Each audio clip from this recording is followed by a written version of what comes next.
안녕하세요, 일렉트로캠입니다. 자, 오늘도 테슬라 이야기를 해볼까 합니다. 주식 관련 이야기들을 좀 해야 될 것 같습니다. 여러 가지 소식들이 있으니까. 저는 이 채널은 테슬라의 모든 것을 알려드리고, 제가 한동안 주식 얘기를 하지 않았죠. 그러거나 이러거나 요즘 시장의 변동성이 워낙 크니까. 그래도 테슬라 주식이 왕창 오르거나 왕창 떨어지면 보통 전 기준이 한 5%입니다. 그러면 저도 한 번씩 이렇게 쳐다보게 됩니다. 변화폭이 이 정도면은 아이구야.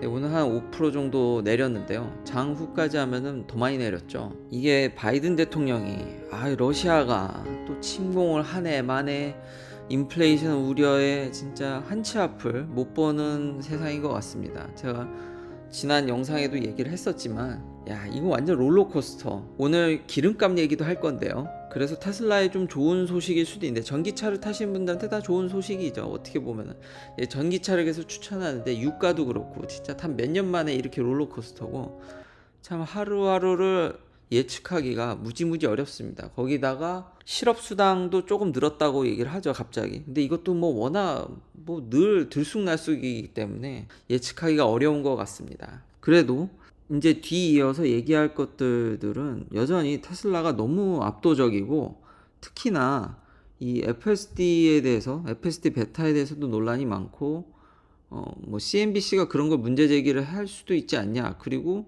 완벽하지도 않은 제품에 대해서 10,000불이나 넘게 주고 사는 게 맞냐.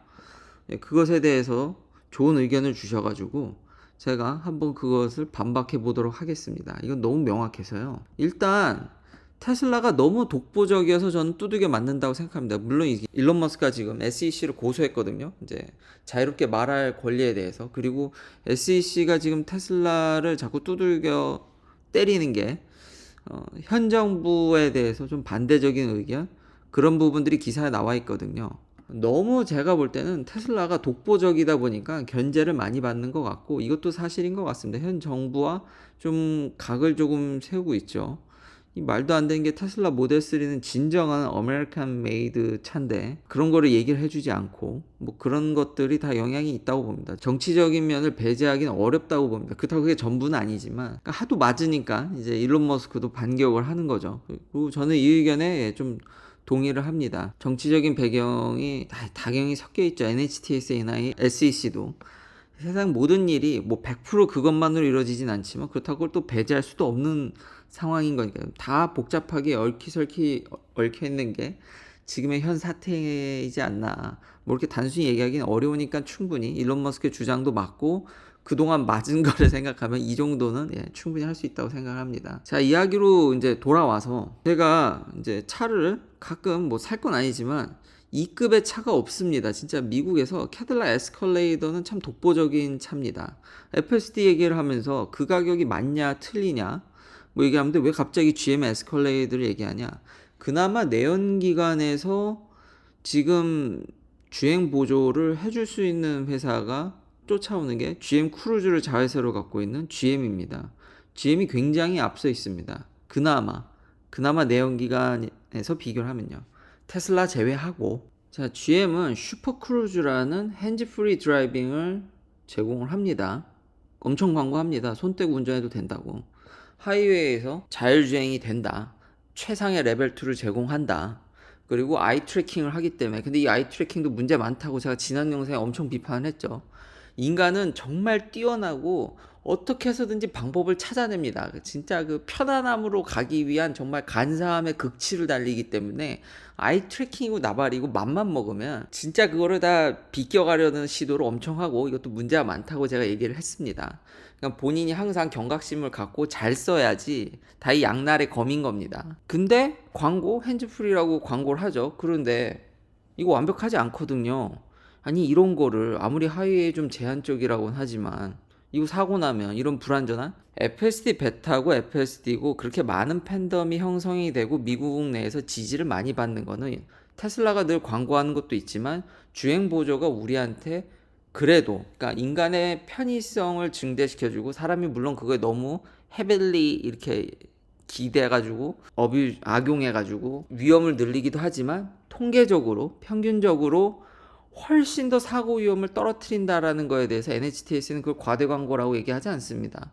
테슬라가 그걸 얘기하는 거에 대해서 그러니까 다른 회사랑 비교했을 때 우리는 다 1등급 뭐 이렇게 등급으로 주지 니네가 최고는 아니야. 니네 좋은 거 맞는데 약간 그러니까 과대 광고로 때릴 수는 있어도 테슬라의 오토파일럿이 안전하다는 건 NHTSA도 부정하지 않습니다. 그게 사고율을 낮춰준다는 거는 동의를 하고 있습니다. 이것도 마찬가지입니다. 그러니까 안전적인 면이 우리가 안전하기 때문에 사람들이 돈을 내고 쓰는 거지. 그나마 비판하려고 그러면 과대 광고 정도 되지. 써보면 훨씬 안전합니다. 돈값을 합니다. 사고 위험을 월등히 떨어뜨려줘요. 그거는 GM 크루즈도 마찬가지예요. 근데 테슬라께 훨씬 더 낮게 떨어뜨려주죠. 근데 NHTSA는 그걸 아는 것 같은데 이걸 한 대 묶어서 둘 다 안전하다는 식으로 얘기를 하고 있죠. 그러니까 다분히 약간 정치적인 성향이 들어가 있죠. 그러니까 이렇게 SEC에 이제 테슬라도 너무 이건 심한 거 아니냐, 이제 어느 선이라는 게 있는지 한 방 찌르는 거죠. 자, 그럼 가격 너무 비싼 거 아니냐? 예, 슈퍼크루즈 광고하는 게 2,500불입니다. 내 주행 보조는 2,500불밖에 안 해. 근데 테슬라 물론 테슬라가 더 좋아. 근데 그 10,000불이나 넘을 가치를 해? 근데 제가 2,500불짜리 옵션을 선택하려면은 프리미엄 럭셔리로 가야 됩니다. 그냥 럭셔리에서는 선택을 못 해요. 아예 없어요. 여기 슈퍼크루즈가 어베일러블 한 건 중간 트림부터 가능합니다. 그러니까 이래서 내연기관들이 얼마나 상술이 뛰어난지를, 아니 이미 현대기아차를 통해서 국내 소비자분들도, 한국에 계신 분들도 제가 어렸을 때 들어보면 그놈의 끼어 팔기, 패키지 팔기, 예, 그 현대기아차가 다 이런 데서 배워서 썼겠죠. 이 GM도 이렇게 아주 상품을 진짜 쪼개고 이리 합치고 저리 합치고, 그게 다 이런 비판을 염두에 두고 했다라는 거죠. 그러니까 오랜 무고한 역사를 통해서 소비자들의 그런 진짜 그 눈을 가리기 위한 정말 애매모호한 자세, 여기서의 그 능력이 탁월하게 발휘되는데, 결국 저는 쓱 보니까 이게 워낙 캐딜락의 럭셔리 브랜드고 기본적으로 제공해 주는 것만 하더라도 좋더라고요. 그럼 난 슈퍼크루즈만 필요한데, 그럼 난 슈퍼크루즈를 선택하려고 그러면 프리미엄 럭셔리를 올려서 슈퍼크루즈를 선택하게 되면, 지금 이 패키지를 다 원하시는 분도 있겠지만 글쎄요, 그게 그렇게 많을까요? 다들 이 부분이 원하는데 울며 겨자 먹기로 패키지로 한다라는 거는 어느 정도 사람들한테 다 컨센서스가 있다고 보여집니다. 그럼 과연 우리가 이 슈퍼크루즈를 2,500불짜리로 볼 수 있냐라는 거죠. 이게 어떻게 2,500불짜리입니까? 패키지랑 결국은 등급으로 올려야 되는데 그냥 단순 계산으로 해도 12,500불 써야 되네요. 지금 MSRP에도 차 사기가 어려우니까 SUV는 인기 폭발이니까 요즘 같은 세상엔 돈을 더 줘야겠네요. 테슬라가 싼 겁니다. 그러니까 이 두 가지, 지금 시장에서 이게 먹히는 거는 사람들이, 물론 과대 광고인 거 제가 봤을 때 오너들이 어느 정도는 알고 있을 겁니다. 근데 이게 시장에서 먹히는 이유, 그러니까 제가 지난 동안 비판적으로 본 게, 저는 나름 그래서 비판적으로 했다라고 생각을 하는 겁니다. 소비자 입장에서 싼 게 좋으니까요. 근데 내연기관을 하는 행태를 보면은 지금 내연기관 중에서 가장 주행 보조를 잘해준다는 GM조차도 말은 2,500불이지만 결국 선택하려고 그러면은 등급 올려야 되고 패키지 선택해야 되는데, 테슬라보다 훨씬 성능도 떨어지면서 비싼 가격을 내야 되는데, 이런 거는 비판하지 않으면서 그러니까 우리의 삶을 윤택해 준다라는, 물론 아직 완벽하지 않지만 그건 로보택시라는 거를 일론 머스크가 하도 떠들어서 그런 거지 확실히 안전하거든요. 편하고, 그리고 더 안정적으로 더 멀리 가게 해주고, 그런 면들이 있으니까 더 나아지게 해주는 게 명확한데, 그리고 안전성에 있어서도 NHTSA는 그 부정하지도 않는데, 과연 이거를 그런 면들을 언급조차 하지 않고 비판 일로로 얘기할 수 있냐라는 거죠. CNN일 때는 저는 그냥 슬쩍 얘기하고 말았는데, CNBC까지 얹어가지고 모든 언론사들이 다 그냥 안 좋게 얘기를 하니까, 참 메이저 언론사들이 참 요즘 세상이 많이 바뀌고 있죠. 광고비가 안 들어가니까 참 이 패러다임이 바뀌면서 참 힘들어하는 것이 느껴집니다. 그러니까 계속 이렇게 비판적으로 나와서 떡 하나 더 달라는 모습밖에는 저는 이해가 되지 않습니다. 그리고 현재의 정치적인 상황, 테슬라가 SEC를 찌르면서 하는 이유에서도 드러나 있듯이 제가 줄창 얘기했던 그런 면들이 다 한데에 느껴져서 조금 그렇기 때문에 제가 그래서 좀 테슬라를 이번에는 좀 더 옹호하는 편의 영상을 만들었던 겁니다. 거기다가 컨슈머 리포트도 그러니까 참 옛날에 제가 누누이 얘기했죠. 어렸을 때는 참 이 CR 컨슈머 리포트를 참 신뢰를 했는데 참 세상이 무섭네요. 진짜 세월의 무상함? 장사 없는 건가요? 계속 이야기를 했듯이 그 기본 구조, 모든 언론사들의 여전히 큰 수익 구조는 참 광고인데 광고가 기하급수적으로 줄어들고 있거든요. 기업도 지출을 안 해. 거기다 구글, 이 유튜브를 위시해서 신형 플랫폼들이 나와가지고 광고비는 싹 쓸어가.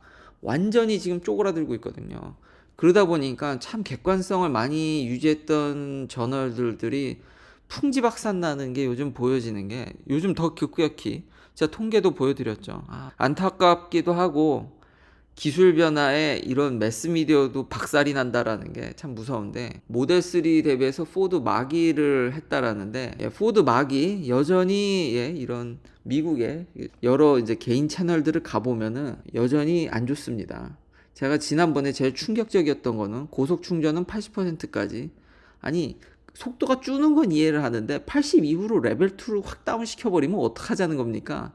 결국 마기의 배터리는 80%짜리고 지금 많은 전자장비에 있어서 에러를 계속 보여주고 있고 OTA 금방 된다 그러는데 통합형 시스템이 아니기 때문에 지금 휴대폰 에러 때문에 힘들어하는 오너들의 이야기도 많이 나오고 있고요. 근데 이거를 근데 뭐 기존의 전기차가 아직 시장이 이렇게 활성화되지 않았으니까 그리고 컨슈머 리포트와의 포드 관계도 점점 이렇게 그 의심의 그냥 눈초리로 저도 봐서 딱히 언급을 하지 않았는데 이제는 정말 뭔가 커넥션이 있나? 뭐 이런 생각까지 들 정도로. 근데 마기도 코파일럿 360, 뭐 코파일럿 2.0, 뭐 GM과 똑같이 블루 크루즈 비슷한 걸 팝니다. 근데 뭐 비슷비슷하고요. 내연기관 하는 행태들은 비슷비슷한데다가 얘는 성능도 더 떨어지죠. 그냥 아직 데이터가 덜 쌓여서 그런지. 그러니까 GM도 초반에는 슈퍼크루즈의 성능이 정말 안 좋았거든요. 시간이 걸릴 것으로 보이고 여전히 최근에 이런 개인 채널들 보니까 아직 시간이 더 필요한 것으로 보입니다. 데이터를 쌓으려면. 근데 1등을 준다. 안타깝습니다. 저는 별로 아직까지의 격차가 현격하다. 근데 진짜 테슬라가 캐딜락 에스컬레이드 같은 거를 만들어주면은 참 좋겠다. 이게 가족이 늘어나면서 참 미국에 있으면은 제가 어렸을 때는 저런 큰 SUV는 왜 타나 싶었는데 아직 살 생각은 없습니다만 이렇게 눈이 간다라는 점. 근데 그러면서 슈퍼크루즈 봤더니 가격 절대 2,500불이 아니라는 점. 비록 주식이 좀 내렸지만 이제 블룸버그에서 이런 얘기가 나오고 있거든요. 오일 프라이스가 이제 $100를 간다는 얘기가 주구장창 나오고 있습니다. 불과 1년 전에 옵션 가격이지만 마이너스를 때렸던 기억이 나거든요. 크루드 오일이. 그러니까 오일 가격이. 근데 이제는 $100를 여기도 진짜 롤러코스터네요. 정말로 옛날보다 더 세상이 아니면 원래 세상은 매일매일 한 치 앞을 못 볼 정도로 급변했던 건가요? 제가 이제 세상 보는 눈이 좀 늘어나고 커지고 이제 좀 브로드하게 보면서 이런 게 느껴지는 거지. 옛날이 더 스테이블했나라는 생각이 들 정도로 요즘 뭐니 이렇게 전쟁의 원자재 가격에 오일 가격은 거의 뭐 미쳐 날뛰입니다. 그러니까 아마 산유국들이 지금 생산을 확 줄였던 것 같은데 더군다나 지금 카본 뉴트럴에다가 친환경에다가 그러니까 이제 이거 좀 안 팔리나 하고 좀 줄였더니 그럼 시류에 맡겨서 지금은 오일 가격이 미쳐서 사람들이 안 그래도 인플레이션 때문에 미칠 텐데 이것 때문에도 당분간 진짜 곡소리가 5만 군데서 나오겠다라는 생각이 드는데요. 뭐 블룸버그도 범피 로드라고 해서 진짜 퓨얼 가격이 이건 뭐 오르락내리락. 그리고 옛날에는 미국이 기름값이 싸다 그랬는데 그거 다 옛말인 것 같습니다. 기름값이요, 미국은 스펙트럼이 굉장히 큽니다. 텍사스는 정말 싸고요.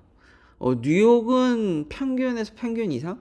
뭐 시티 쪽 가면은 확실히 평균 이상 하는데 롱아일랜드 쪽이나 업스테이트 가면은 이게 조금만 나가도 완전 시골이거든요. 거긴 뭐 기름값이 엄청 싸니까요. 그러니까 뉴욕 전반적으로 보면 평균이라고 봐도 무방하고요. 중부는 대체적으로 싼데 전 미국에서 제일 비싼 게 캘리포니아입니다. 여기 분들은 전기차를 타셔야겠더라고요. 그러니까 이런 상황에서 지금 기사가 났는데 거의 뭐 올타임 하이라고 나와 있죠. 미쳐서 날뛰고 있습니다. 이제는 7불을 보겠더라고요. 제가 캘리포니아 와가지고 느낀 거는 와 여기 진짜 기름값 더럽게 비싸다.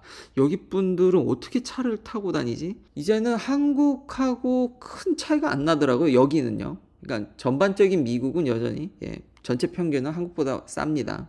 싼데 그리고 텍사스 기준하면 뭐 월등히 싼데 캘리는 얘기가 다르죠. 여기는 기름값에 세금이 엄청 붙기 때문에 한국만큼은 아니지만 못지않게 붙기 때문에 지금 갤런당 7불을 보내만에 옛날에 제가 윌 스미스의 로봇 나오는 영화 보면 한참 미래에 이제 갤런당 7불 했을 때 극장에서 극장 간지도 진짜 아이가 생긴 뒤로는 진짜 영화관을 마지막으로 물론 코비드도 있지만 영화관을 마지막으로 간 게 언제인지 기억이 안 날 정도인데 제 기억에 그 영화 보면은 기름값이 막 7불 8불 나오면은 그러니까 극장에 있는 사람들이 입을 다물면서 헉 하고 놀라던 기억이 나는데 야 그걸 지금 보게 생겼네요. 이렇게 미쳐 날뛰니까 켈리는 장난이 아닙니다. 그럼 갤런당 7불인데 갤런당 7불이 이게 감이 안 오시면요 어떠냐면요 1갤론이 3.785리터입니다. 제가 이거 암기하고 있어서 이게 맞는지 모르겠는데 그럼 7을 3.785리터로 나누고 대략 환율은 1200원쯤 되겠네요. 저 기준율일 테니까 그러면 1200을 곱하면 리터당 2200원입니다. 한국을 제가 슬쩍 보니까 한 2,000원 조금 넘는 수준인데 비슷한 것 같죠?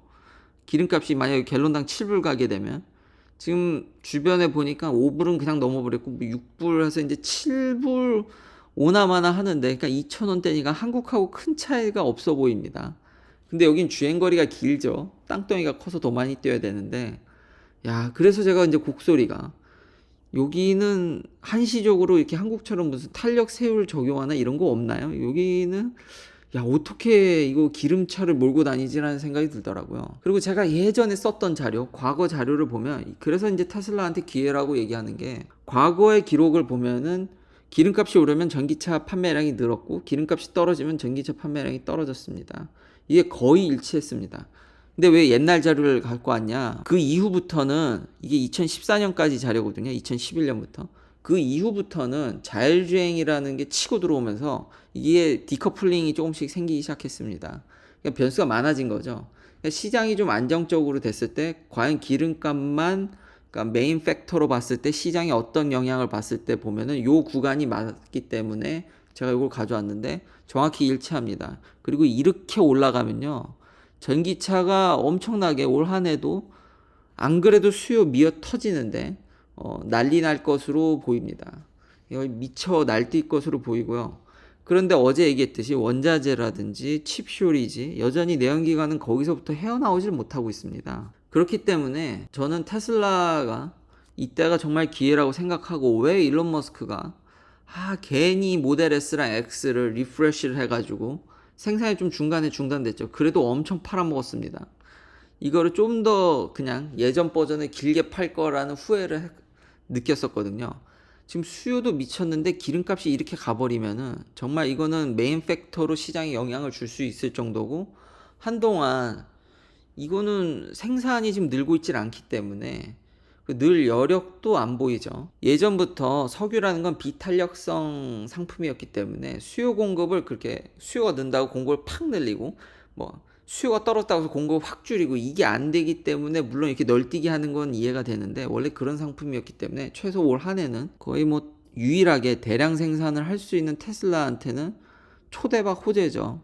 그리고 기름값이 많이 올라서 참 많이 힘드신 분들이 많겠지만 이게 전기차 채널이고 제가 워낙 전기차 팬이고 전 전기차만 보니까 한편으로는 살짝 정말 살짝 힘드시겠지만 저는 약간 흐뭇함을 지울 수가 없죠. 저는 엄청 싸게 타고 다니니까요. 그러니까 저렇게 10만 불이 넘고 한국에서 1억 4천도 넘을 것 같은데 뭐 시가라고도 댓글을 남겨주셨는데 마켓 프라이스 모델 S를 사도 큰 부담이 없는 물론 비싼 차니까 카페가 세긴 하죠. 하지만 뭐 충분히 매니징 할 수 있는 그리고 저런 기름값 높은 기름값을 볼 때마다 저는 뭐 기름값이 거의 안 드니까요.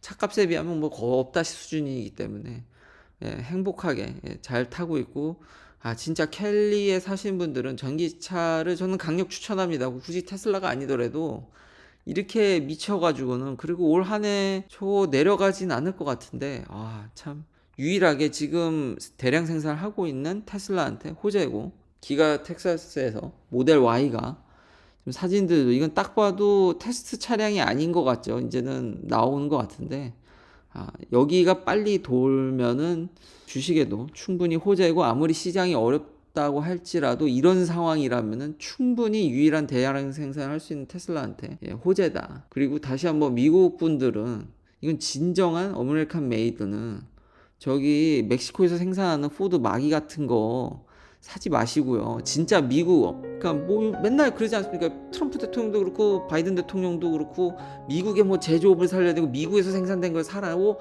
하니까 제가 하는 얘기입니다. 아니 왜 멕시코에서 만들어진 차를 삽니까? 그럼 미국에서 만들어진 차 그렇게 많은데 대통령 말대로 미국에서 만든 차 사시길 바라겠습니다. 긴 영상 시청해 주셔서 감사합니다. 내일도 테슬라 관련 이야기들로 찾아뵙겠습니다.